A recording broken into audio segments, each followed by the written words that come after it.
ನಮಸ್ಕಾರ. ಜ್ಞಾನ ಸರಸ್ವತಿ ಎಜುಕೇಷನ್ ಚಾನಲ್ಗೆ ಆದರ ಸುಸ್ವಾಗತ. ಸ್ನೇಹಿತರೆ, ಇದು ಇವತ್ತು ಏನಂತಂದರೆ ಈ ಒಂದು ವಸತಿ ಶಾಲೆಗಳ ಶಿಕ್ಷಕರ ನೇಮಕಾತಿ ಆಗಿರ್ಬೋದು, ಬೋಧಕ ಮತ್ತು ಬೋಧಕೇತರ ಸಿಬ್ಬಂದಿ ಹುದ್ದೆಗಳ ಎಲ್ಲ ನೇಮಕಾತಿಗಳಿಗೆ ಸಂಬಂಧಪಟ್ಟಂತೆ ಇವತ್ತು ರಾಜ್ಯಪತ್ರದ ಒಂದು ಡ್ರಾಫ್ಟ್ ಕಾಪಿಯನ್ನು ಬಿಟ್ಟಿರ್ತಾರೆ. ಸೊ ಇದು ನೋಟಿಫಿಕೇಷನ್ ಆಗಿರೋದಿಲ್ಲ. ಈ ಒಂದು ಡ್ರಾಫ್ಟ್ ಕಾಪಿಯನ್ನು ಬಿಟ್ಟ ನಂತರ 15ರಿಂದ 20 ದಿನಗಳಲ್ಲಿ ನೋಟಿಫಿಕೇಷನ್ ಕೂಡ ಆಗುತ್ತೆ ಎಂಬುದು ರೂಲ್ಸ್ ಕೂಡ ಇದೆ. ಸೊ ಆ ಒಂದು ಕಾರಣದಿಂದ ಇವತ್ತು ವಸತಿ ಶಾಲೆಗಳು ಏನು ಕ್ರೈಸ್ ಅಂತಂದು ಹೇಳ್ತೇವಲ್ಲ ನಾವು, ಆ ಎಲ್ಲ ವಸತಿ ಶಾಲೆಗಳಲ್ಲಿ ಖಾಲಿ ಇರ್ತಕ್ಕಂಥ ಹುದ್ದೆಗಳು ಮತ್ತು ಅಲ್ಲಿ ಹುದ್ದೆಗಳನ್ನ ಬರೆಸ್ಬೇಕಂದ್ರೆ ಅಥವಾ ಆ ಒಂದು ಪರೀಕ್ಷೆಗೆ ಹಾಜರಾಗಬೇಕಂತಂದರೆ ನಾವು ಯಾವ ಯಾವ ವಿದ್ಯಾರ್ಹತೆಯನ್ನು ಹೊಂದಿರಬೇಕು ಮತ್ತು ಯಾವ ರೂಲ್ಸ್ಗಳನ್ನ ಫಾಲೋ ಮಾಡಬೇಕು, ಎಲ್ಲ ಒಂದು ಅಂಶವನ್ನು ಈ ಡ್ರಾಫ್ಟ್ನಲ್ಲಿ ಕೊಟ್ಟಿರ್ತಾರೆ. ಸೊ ನೀವು ನೋಡ್ತಾ ಇರ್ಬೋದು, ಗೌರ್ನಮೆಂಟ್ ಆಫ್ ಕರ್ನಾಟಕ ಅಂತಂದಿದೆ, ನೋಟಿಫಿಕೇಷನ್ ಅಂತಂದಿದೆ. ಸೊ ಇದು ಡ್ರಾಫ್ಟ್ ನೋಟಿಫಿಕೇಷನ್ ಅಂತಂದೇ ಹೇಳ್ಬೋದು, ಇದು ನೋಟಿಫಿಕೇಷನ್ ಆಗಿರೋದಿಲ್ಲ.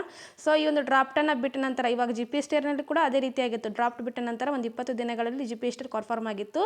ಅದೇ ರೀತಿ ಇವಾಗ ವಸತಿ ಶಾಲೆಗಳ ಬೋಧಕ ಮತ್ತು ಬೋಧಕೇತರ ಇಲ್ಲಿ ಎಲ್ಲ ಒಂದು ಹುದ್ದೆಗಳು ಬರ್ತವೆ. ವಾರ್ಡನ್ ಆಗಿರ್ಬೋದು, ಟೀಚರ್ ಆಗಿರ್ಬೋದು, ಪ್ರಿನ್ಸಿಪಲ್ ಆಗಿರ್ಬೋದು ಮತ್ತು ಬೇರೆ ಬೇರೆ ಎಲ್ಲ ಒಂದು ಹುದ್ದೆಗಳ ನೇಮಕಾತಿಯ ಒಂದು ನೋಟಿಫಿಕೇಷನ್ ಆದಷ್ಟು ಬೇಗನೆ ಆಗುತ್ತೆ ಅಂತಂದು ಹೇಳ್ಬೋದು. ಮೇ ಬಿ ಇದು HSTRಕ್ಕಿಂತ ಮೊದಲೇ ಆಗಬಹುದು.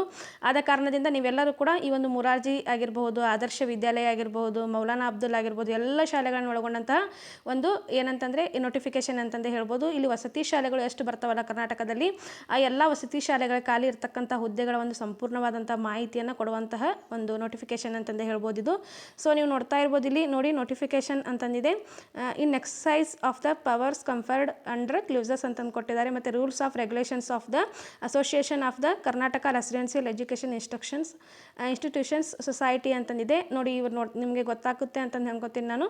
ಸೊ ಇವಿಷ್ಟು ಸ್ವಲ್ಪ ಏನಂತಂದರೆ ಯಾವ ಹುದ್ದೆಗಳಿವೆ ಮತ್ತು ಎಲ್ಲಿ ಅದಕ್ಕೆ ಒಂದು ವಿದ್ಯಾರ್ಹತೆ ಏನಾಗಿರಬೇಕು, ಜೊತೆಗೆ ಅಲ್ಲಿ ಏನಂತಂದರೆ ನಿಮ್ಮ ಒಂದು ಕ್ವಾಲಿಫೈಡ್ ಯಾವುದೋ ಆಗಿರಬೇಕು. ಇಲ್ಲಿ ನೋಡಿ ಏನಂದರೆ AGTಯಲ್ಲಿ ಈ ಸಾರಿಯಿಂದ ಏನು ಮಾಡಿದ್ದಾರೆ, TETಯನ್ನು ಕೂಡ ಆ್ಯಡ್ ಮಾಡಿದ್ದಾರೆ. ಇಲ್ಲಿ ನೀವು ಹೈಸ್ಕೂಲ್ ಶಿಕ್ಷಕರಾಗಬೇಕಂದ್ರೆ ಅಥವಾ 8 to 10 ಶಿಕ್ಷಕರಾಗಬೇಕಂದ್ರೆ ಅಲ್ಲಿ ಏನದು ಕಂಪಲ್ಸರಿ ನೀವು TETಯನ್ನು ಮಾಡಿರಬೇಕು. ಮೊದಲಿಗೆಲ್ಲ ಏನಂತಂದರೆ ಜಸ್ಟ್ BEd ಮತ್ತು BA ಮಾಡಿದರೆ ಮುಗೀತು, ಅವರನ್ನು ಅಲ್ಲಿ ವಸತಿ ಶಾಲೆ ಶಿಕ್ಷಕರಾಗಲಿಕ್ಕೆ ಅರ್ಹರಾಗಿರ್ತಾ ಇದ್ರು.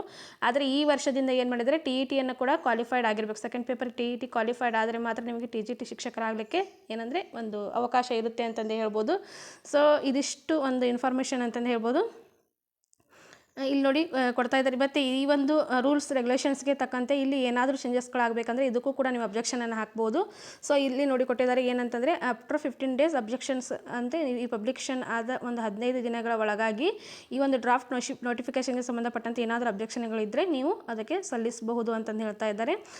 ನೋಡೋಣ ಹಾಗಿದ್ರೆ ಸ್ವಲ್ಪ ಯಾವ್ಯಾವ ಪೋಸ್ಟ್ಗಳಿವೆ ಅಂತಂದೇನು ಎಲ್ಲ ತುಂಬ ಇಲ್ಲಿ ಏನಂದರೆ ಈ ಒಂದು ರೆಸಿಡೆನ್ಷಿಯಲ್ ಸ್ಕೂಲ್ನಲ್ಲಿ ಸಂಬಂಧಪಟ್ಟಂತೆ ಸಾಕಷ್ಟು ಪೋಸ್ಟ್ಗಳು ಇರ್ತವೆ. ಇಲ್ಲಿ ನೋಡ್ತಾ ಇರ್ಬೋದು ನೀವು ಯಾವ ವಸತಿ ಶಾಲೆಗಳು ಬರ್ತವೆ ಎಂಬ ಒಂದು ಸಂಪೂರ್ಣವಾದಂಥ ಮಾಹಿತಿಯನ್ನು ಕೊಡ್ತಾ ಹೋಗ್ತಾರೆ. ಈ ಒಂದು PDF ನಮ್ಮ ಒಂದು ಟೆಲಿಗ್ರಾಮ್ ಚಾನಲಲ್ಲಿ ಹಾಕಿರ್ತೀನಿ ನಾನು. ನಿಮಗೆ ಬೇಕಂದರೆ ಡೌನ್ಲೋಡ್ ಮಾಡಿಕೊಂಡು ನೀವು ಕೂಡ ನೀಟಾಗಿ ಓದ್ಕೊಂಡ್ರೆ ಅಲ್ಲಿ ಯಾವುದು ಏನಂತ ನಿಮಗೂ ಚೆನ್ನಾಗಿ ಗೊತ್ತಾಗುತ್ತೆ ಅಂತಂದೇ ಹೇಳ್ಬೋದು. ಸೊ ನೋಡಿ ಇಲ್ಲಿ ಮೊದಲಿಗೆ ಪ್ರಿನ್ಸಿಪಲ್ ಅಂತ ಬರ್ತಾವೆ. ಪ್ರಿನ್ಸಿಪಲ್ನಲ್ಲಿ ಸಾಕಷ್ಟು ಹುದ್ದೆಗಳು ಕೂಡ ಕನ್ಫರ್ಮ್ ಮಾಡಿದ್ದಾರೆ ಮತ್ತು ಯಾವ ಸ್ಕೂಲ್ನಲ್ಲಿ ಖಾಲಿ ಇವೆ ಹುದ್ದೆಗಳು ಮತ್ತು ಜೊತೆಗೆ ಏನಂತಂದರೆ ಇಲ್ಲಿ ಏನು ಮಾಡಿರಬೇಕು, ಅವರೊಂದು ವಿದ್ಯಾರ್ಹತೆ ಏನಾಗಿರಬೇಕು ಮತ್ತು ಏಜ್ ಲಿಮಿಟ್ ಏನು ಎಂಬ ಒಂದು ಸಂಪೂರ್ಣವಾದಂಥ ಮಾಹಿತಿಯನ್ನು ನೋಡ್ತಾ ಇದ್ದೀವಿ ನಾವಿಲ್ಲಿ. ಇನ್ನು ನೆಕ್ಸ್ಟ್ ಪ್ರಿನ್ಸಿಪಲ್ ಆದ ತಕ್ಷಣ ವೈಸ್ ಪ್ರಿನ್ಸಿಪಲ್ ಹುದ್ದೆಗಳಿವೆ. ನಾನು ಹೇಳ್ತಾ ಹೋಗ್ತೇನೆ ಯಾವ್ಯಾವ ಹುದ್ದೆಗಳಿವೆ ಇಲ್ಲಿಗ ಅಂತಂದ್ವ. ಈಗ ಪೋಸ್ಟ್ ಗ್ರ್ಯಾಜುಯೇಟ್ ಟೀಚರ್ ಅಂತಂದಿದೆ. ಸೊ ಇಲ್ಲಿ ನೋಡಿ 144 ಪೋಸ್ಟ್ಗಳಿವೆ. ಇಲ್ಲಿ ಏನಂತಂದರೆ ನಮ್ಮ ಒಂದು ಲ್ಯಾಂಗ್ವೇಜ್ ಟೀಚರ್ಸ್ ಆಗಿರ್ಬೋದು, Hindi, English, third language physics, chemistry, maths, economics, biology, history, geography, commerce ಎಲ್ಲ ಒಂದು ವಿಷಯವಾರು ಏನು ಹುದ್ದೆಗಳು ಖಾಲಿ ಇರ್ತವಲ್ಲ ಅವೆಲ್ಲ ಹುದ್ದೆಗಳಿಗೆ ಈ ಶಿಕ್ಷಕರನ್ನ ತುಂಬುವಂಥ ಒಂದು ಕೆಲಸ ಅಂತಂದು ಹೇಳ್ಬೋದು. ಇಲ್ಲಿ recruitment rules for the post graduate teachers PGT teachers ಅಂತಂದು ಏನು ಹೇಳ್ತಾರಲ್ಲ, ಸೊ ಅವರೆಲ್ಲರೂ ಕೂಡ ಇಲ್ಲಿ ಬರ್ತಾರೆ ಅಂತಂದು ಹೇಳ್ಬೋದು. 144 ಪೋಸ್ಟ್ಗಳಿವೆ. ಸೊ ಇದಕ್ಕೆ ಏನು ಅಭ್ಯಾಸ ಮಾಡಿರಬೇಕು ಅಂತಂದು ಕೂಡ ಇಲ್ಲಿ ಕೊಡ್ತಾರೆ ನೋಡ್ರಿ. ಸೊ ಈ ಸೈಡ್ ಇದೆ ಏನೇನೇ ಅಭ್ಯಾಸ ಮಾಡಿರಬೇಕು ಏನೇನಿಲ್ಲ ಅಂತಂದೆಂಬ ಸಂಪೂರ್ಣವಾದಂಥ ಮಾಹಿತಿ ಇದೆ. ಇನ್ನು ನಂತರ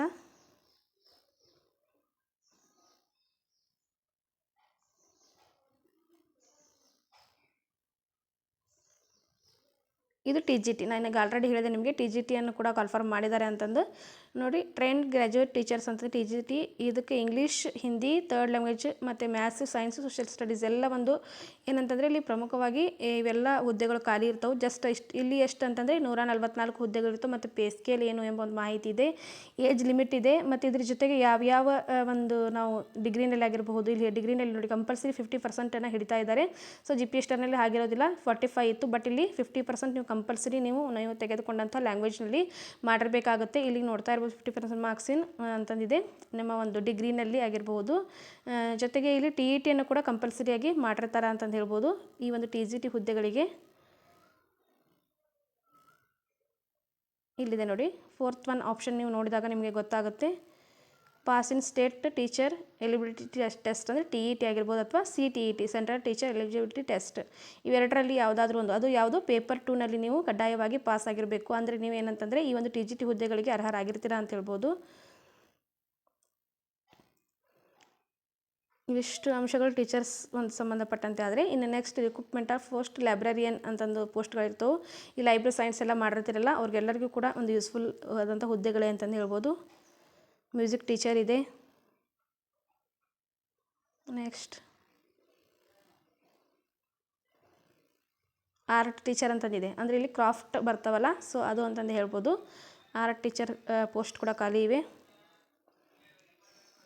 ನೆಕ್ಸ್ಟ್ ಫಿಸಿಕಲ್ ಎಜುಕೇಷನ್ ಟೀಚರ್ಸ್ ನೋಡಿ, ಯಾರ್ಯಾರು ಪಿ ಇ ಮಾಡಿರಲ್ಲ ಸೊ ಅವರೆಲ್ಲರೂ ಅಂದರೆ B P Ed C P Ed ಮಾಡಿಬಿಟ್ಟು ಈಗಾಗಲೇ ನಮಗೆ ಎಲ್ಲಿ ಕಾಲ್ಫಾರ್ಮ್ ಇಲ್ಲ ಅಂತ ಕೂತ್ಕೊಂಡಿರ್ತೀರಿ. ಬಟ್ ಇಲ್ಲಿ ನೀವು ಕೂಡ ಅಪ್ಲೈ ಮಾಡ್ಬೋದು. ಸೊ ಇಲ್ಲಿ ಎಷ್ಟಿವೆ ಅಂದರೆ 24 ಪೋಸ್ಟ್ಗಳು ಇರ್ತಾವೆ ಅಂತಂದು ಹೇಳ್ಬೋದು. ಸೊ ನೀವೇನಂದರೆ B P Ed, B P E ಮತ್ತು ಈ ಎಲ್ಲ ನಿಮ್ಮ ಒಂದು ಎಮ್ ಪಿ ಎಡ್ ಆಗಿರ್ಬೋದು, ಎನ್ ಸಿ ಟಿ ಇವೆಲ್ಲ ಕೋರ್ಸ್ಗಳನ್ನ ಮಾಡಿದರೆ ನೀವು ಬಿ ಇ ಟೀಚರ್ ಆಗಲಿಕ್ಕೆ ಕೂಡ ಅರ್ಹರಾಗಿರ್ತೀರ. ಅವರೆಲ್ಲರೂ ಕೂಡ ಅಪ್ಲೈ ಕೂಡ ಮಾಡಬಹುದು ಇಲ್ಲಿ ಪಿ ಇ ಆದವರು. ನೆಕ್ಸ್ಟ್ ಸ್ಪೆಷಲ್ ಎಜುಕೇಟರ್ ಅಂತಂದಿರುತ್ತೆ. ಸೊ ನೋಡ್ತಾ ಇರ್ಬೋದು. ಆಮೇಲೆ ಸ್ಟೂಡೆಂಟ್ ಕೌನ್ಸಿಲರ್ ಅಂತ ಒಂದು ಹುದ್ದೆ ಬರುತ್ತೆ.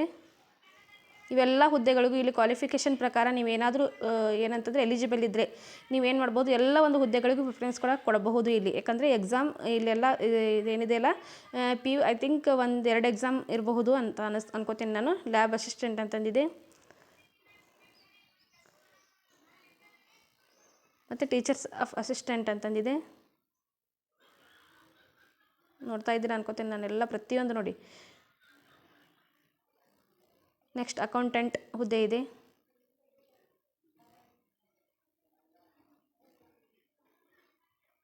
ನೆಕ್ಸ್ಟ್ ಆಫೀಸ್ ಸೂಪರ್ಡೆಂಟ್ ಎಂಬಂಥ ಒಂದು ಹುದ್ದೆಗಳು ಇರ್ತವೆ ಇಲ್ಲಿ.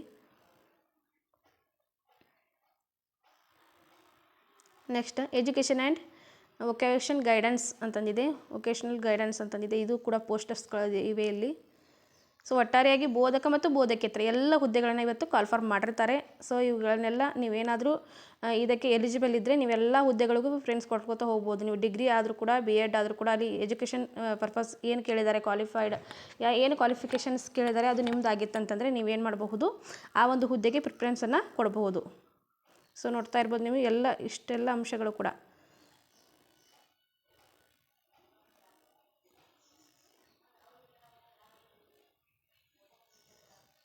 ಈ ಒಂದು ಪಿ ಡಿ ಎಫ್ ನಿಮಗೆ ನಮ್ಮ ಒಂದು ಟೆಲಿಗ್ರಾಮ್ ಚಾನಲ್ನಲ್ಲಿ ಸಿಗುತ್ತೆ. ಸೊ ನೀವೇನು ಮಾಡಬೇಕಂತಂದರೆ ತೆಗೆದುಕೊಂಡು ಅದನ್ನೆಲ್ಲ ಕ್ಲೀನಾಗಿ ಓದ್ಕೊಂಡು ನಿಮ್ಮ ಒಂದು ಕ್ವಾಲಿಫಿಕೇಷನ್ಗೆ ಸಂಬಂಧಪಟ್ಟಂತೆ ಯಾವ್ಯಾವ ಹುದ್ದೆಗಳು ಬರ್ತವೋ ಅದನ್ನೆಲ್ಲವನ್ನು ಬರೆದಿಟ್ಕೊಳ್ಳಿ. ಅಂದರೆ ನಾಳೆ ನೋಟಿಫಿಕೇಷನ್ ಆದಮೇಲೆ ಎಲ್ಲೂ ಎಷ್ಟು ಹುದ್ದೆಗಳಿವೆ ವಿತ್ ಮತ್ತೇನಂದರೆ ನಿಮ್ಮ ಒಂದು ಕೆಟಗರಿ ವೈಸ್ ಕೊಟ್ಟಿರ್ತಾರೆ. ಆವಾಗ ನೀವೇನು ಮಾಡಬೇಕಾಗುತ್ತೆ, ಕೆಟಗರಿ ವೈಸ್ ನಿಮ್ಮ ಕೆಟಗರಿ ಹುದ್ದೆಗಳಾಗಿರಬಹುದು ಅಥವಾ ನಿಮ್ಮ ಒಂದು ಗ್ರಾಮೀಣ ಆಗಿರ್ಬೋದು, ನಿಮ್ಮ ಒಂದು ಕನ್ನಡ ಮಾಧ್ಯಮ ಆಗಿರಬಹುದು. ಸೊ ಎಲ್ಲಿ ನಿಮಗೆ ಹೆಚ್ಚಿಗೆ ಹುದ್ದೆಗಳಿವೆ ಮತ್ತು ನಿಮಗೆ ಎಲ್ಲಿ ಬರ್ತವೆ ಅಲ್ಲಿ ನೋಡ್ಕೊಂಡ್ಬಿಟ್ಟು ನೀವು ಅಪ್ಲೈ ಮಾಡಲಿಕ್ಕೆ ಕೂಡ ನಿಮಗೆ ಸಹಾಯಕ ಆಗ್ತೈತಿ ಅಂತಂದು ಹೇಳ್ತಾ, ಮತ್ತು ಯಾಕಂದರೆ ಸಾಕಷ್ಟು ಜನ ವಸತಿ ಶಾಲೆಗೆ ಒಂದು ಶಿಕ್ಷಕರಾಗಿ ಹೋಗಬೇಕೆಂಬ ಹಂಬಲದಿಂದ ಸಾಕಷ್ಟು ಜನ ವೇಟ್ ಮಾಡ್ತಾ ಇದ್ರಿ. ಸೊ ಅದೇ ರೀತಿ ಏನಂದರೆ ಇವತ್ತು ಡ್ರಾಪ್ ನೋಟಿಫಿಕೇಷನ್ ಆಗಿದೆ. ಇನ್ನೊಂದು 15-20 ದಿವಸಗಳಲ್ಲಿ ಏನಂತಂದರೆ ಇದು ನೋಟಿಫಿಕೇಷನ್ ಕೂಡ ಆಗುತ್ತೆ ಅನ್ಬೋದು. ಮಿನಿಮಮ್ ಹಬ್ಬ ಅಂದರೂ ಕೂಡ 1 ಮಂತ್ ಆದರೂ ಹೋಗುತ್ತೆ, ನೋಡೋಣ. ಐ ಥಿಂಕ್ ಇದು ಜುಲೈ ಎಂಡಲ್ಲಿ ಅಥವಾ ಆಗಸ್ಟ್ ಫಸ್ಟ್ ವೀಕ್ನಲ್ಲಿ ನೋಟಿಫಿಕೇಷನ್ ಆಗ್ಬೋದು. ಸೊ ಅಲ್ಲಿವರೆಗೂ ಏನು ಮಾಡಬೇಕಂದ್ರೆ ನಾವೆಲ್ಲರೂ ಸ್ಟಡಿ ಮಾಡಬೇಕಾಗತ್ತೆ. ಇಲ್ಲಿ ಮುಖ್ಯವಾದಂಥ ಒಂದು ಪಾಯಿಂಟ್ ಅಂತಂದು ಹೇಳ್ಬೋದು. ಯಾಕಂತಂದರೆ ನೋಟಿಫಿಕೇಷನ್ ಎಲ್ಲ ಆಗ್ತಾ ಇರ್ತವೆ, ಬಟ್ ನಾವು ಸ್ಟಡಿ ಮಾಡಿದರೆ ಅಲ್ಲಿ ಎಕ್ಸಾಮನ್ನು ಚೆನ್ನಾಗಿ ಫೇಸ್ ಮಾಡಲಿಕ್ಕೆ ಕೂಡ ನಮ್ಗೆ ಯೂಸ್ಫುಲ್ ಆಗುತ್ತೆ ಅಂತಂದು ಹೇಳ್ತಾ, ಮತ್ತು ಇದ್ರ ಬಗ್ಗೆ ಏನಾದರೂ ಡೌಟ್ಸ್ಗಳಿದ್ರೆ ಕಮೆಂಟ್ ಮೂಲಕ ತಿಳಿಸಿ ಅಂತಂದು ಹೇಳ್ತಾ ಎಲ್ಲರಿಗೂ ಕೂಡ ಶುಭವಾಗಲಿ. Thank you so much for watching.